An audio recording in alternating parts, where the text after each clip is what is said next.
안녕하세요. 5월의 마지막을 향해 달려가는 이번 주 주간 미국 주식 시장 전망입니다. 지금 시장은 정책이 크게 바뀌는 시점과 실제 경제 지표들이 맞물리는 아주 중요한 구간을 지나고 있죠. 오늘 브리핑에서는 과장된 해석은 덜어내고 시장에 나온 사실과 데이터들만 차분하게 짚어보면서 앞으로의 흐름을 객관적으로 살펴보겠습니다. 자, 그럼 바로 시작해볼까요? 오늘 다룰 내용들입니다. 먼저 지난주 시장 흐름을 가볍게 리뷰해보고요. 이어서 이번 주 우리가 주목해야 할 지정학적 이슈, 연준의 새로운 체제, 그리고 주요 기업들의 실적을 분석해보겠습니다. 마지막으로는 핵심 경제지표와 연준 위원들의 일정까지 빠르게 훑어볼게요. 첫 번째 순서, 지난주 주식시장 리뷰입니다. 지난주 뉴욕 증시는 초반과 후반의 분위기가 꽤 달랐는데요.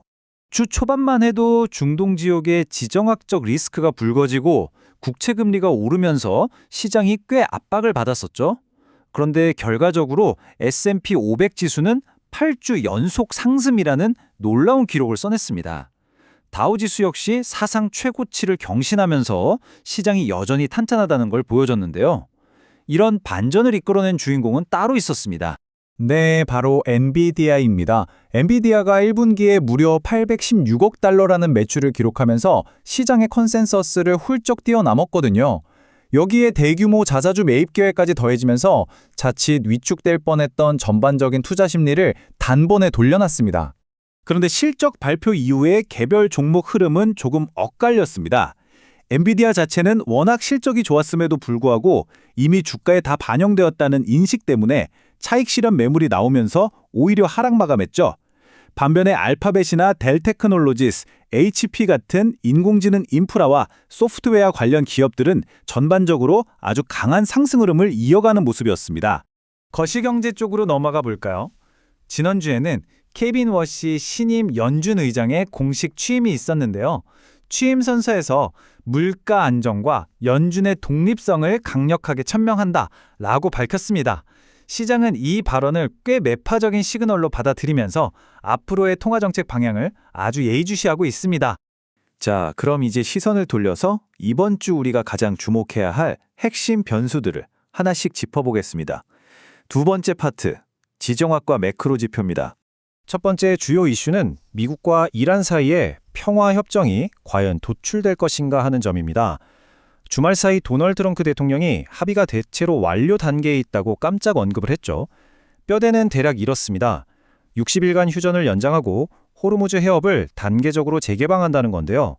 이란이 해협의 기뢰를 제거하는 속도에 맞춰서 미국이 해상 몽쇄를 풀고 제재를 유의해지는 방식입니다.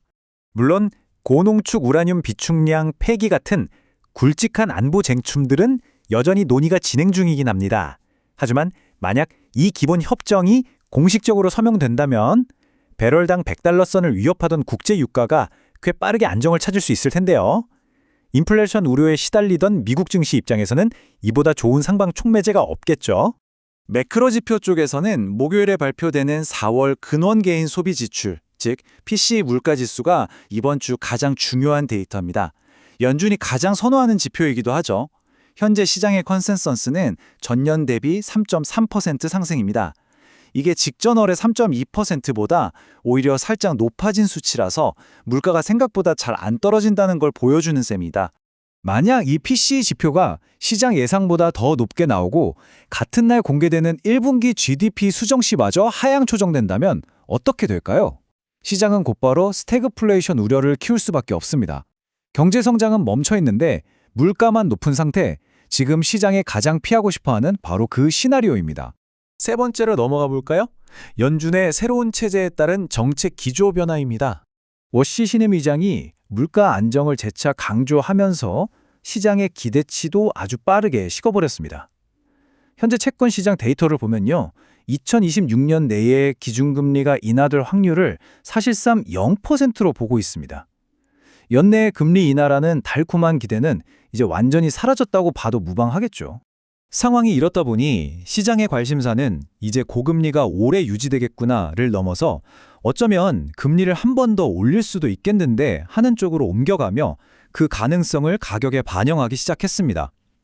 이번 주에 나올 경제 지표들에 따라 이런 매파적인 분위기가 얼마나 더 짙어질지 잘 지켜봐야겠습니다.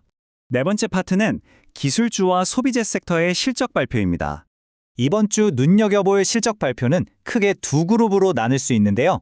먼저 기술주 진영에서는 마블테크놀로지, 델테크놀로지스, 세일즈포스가 수요일과 목요일에 실적을 내놓고요. 이어서 미국 소비의 온도계라 할 수 있는 리테일 기업들, 코스트코와 달러트리의 실적도 준비되어 있습니다.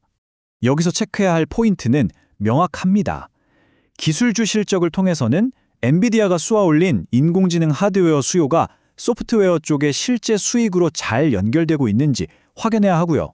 소매 유통기업들의 실적을 통해서는 이렇게 금리와 기름값이 높은데도 미국 소비자들이 지갑을 계속 열고 있는지를 봐야 합니다. 특히 코스트코 멤버십 갱신률 같은 데이터는 미국 경제가 무사히 연착륙할 수 있을지 가늠해 볼 수 있는 아주 훌륭한 힌트가 되거든요. 자, 그럼 마지막으로 이번 주의 주요 일정들 빠르게 정리해 드릴게요. 먼저 월요일은 메모리얼데이 휴장으로 쉬어갔고요. 화요일에는 5월 소비자 신뢰지수가 나옵니다. 수요일 모기지 신청 건수에 이어서 이번 주 하이라이트인 목요일에는 1분기 GDP 수정치와 4월 근원 PC 물가지수가 한꺼번에 쏟아집니다. 시장의 방향성을 가를 아주 중요한 하루가 되겠죠?